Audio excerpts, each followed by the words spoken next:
Get organized with me. Lately, I've been reading a lot of books on productivity, watching videos, and listening to podcasts. Books like Atomic Habits by James Clear, Getting Things Done by David Allen, Attitude is Everything by Jeff Keller, videos by Ali Abdal and Nasir Karma, and listening to podcasts like Hot Girl Energy by Kaylee Stewart. So far, I had lived life trying to take up multiple tasks and finish them before deadline. I realized that this lifestyle was getting unhealthier by the day, keeping me under constant pressure and stress that my health started to suffer. It kept me depressed, seeing other people enjoying their life, and I'm constantly working, even over the weekends, and criticizing myself, even if I was progressing. It just didn't work. I didn't have enough time to do things I wished, and my bucket list kept growing. The first line beginning with one day. And now was the time for day one.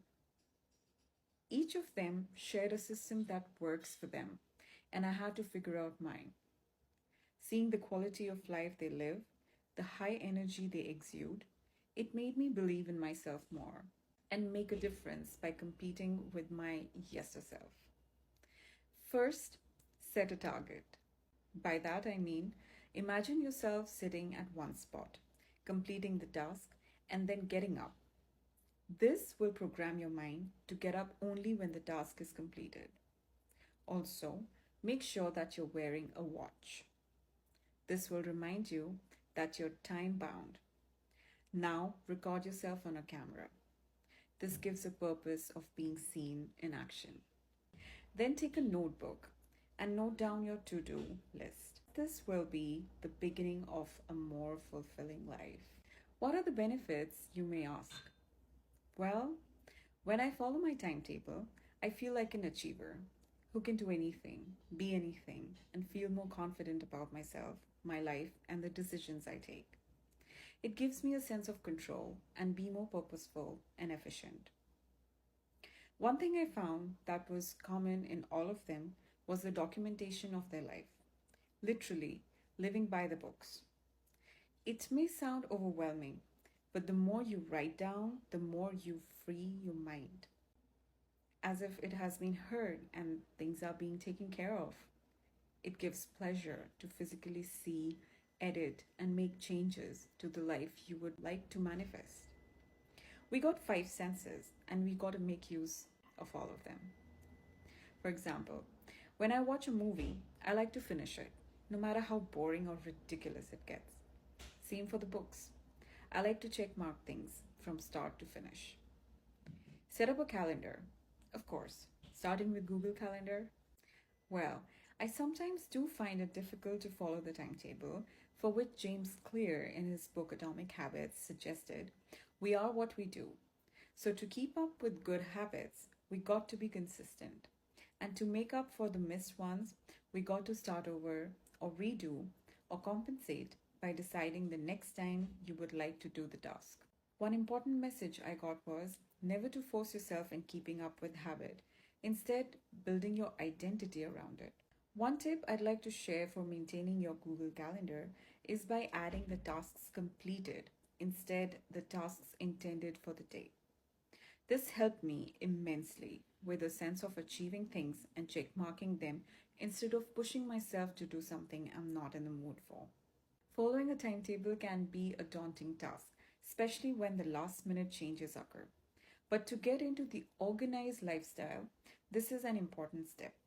Keeping room for new habits. As soon as I feel I'm losing interest, I change it or introduce something new to keep me going.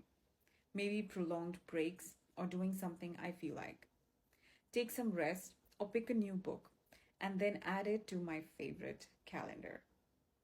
I also found a few more interesting apps that can be helpful in organizing your life. One being Notion. It is a customizable app that also uses AI to keep yourself continually informed of the thoughts that you jot down. Pretty much like everything, whatever ideas and thoughts that pop up can simply be blurted into the app, and it can be organized based on category chosen. Since it's one platform, the thought never gets lost. Oh, and it syncs all the reading verses, quotes for all the books you read so far, tracking your progress too. It's pretty helpful. Give it a try. The next one is following the timetable. There are few tasks that we know are a priority, like work hours, and there's no looking back. But those tasks, I simply add them to the calendar by making sure to link it to the next thing I'm gonna do after working hours. This keeps me motivated and excited for the next task. I usually like doing readings at night or listening to an audiobook or even sleeping with ASMR. You heard it right. Autonomous sensory meridian response. It calms me down and I sleep like a baby. Cleanliness. Keeping my room clean and organized, or anything I see and touch, gives a sense of respect and distinguishes your identity for the things you do and don't do. It may be a small gesture, but like wiping water off the vanity counter you used after washing your face, keeping it dry and organized makes me feel so good that yes, life is good and I can take care of things. It's a constant reminder that builds voices in our subconscious mind and silences the voices that act as a constant bug. Making your bed is another one. No one is perfect, and I'm definitely not trying to be a perfectionist, but there's no harm in trying to be better than yesterday. With that being said, I'd like to suggest to each one of us to try and make a difference on our own, as that's the beginning of the change we're looking for. Thank you.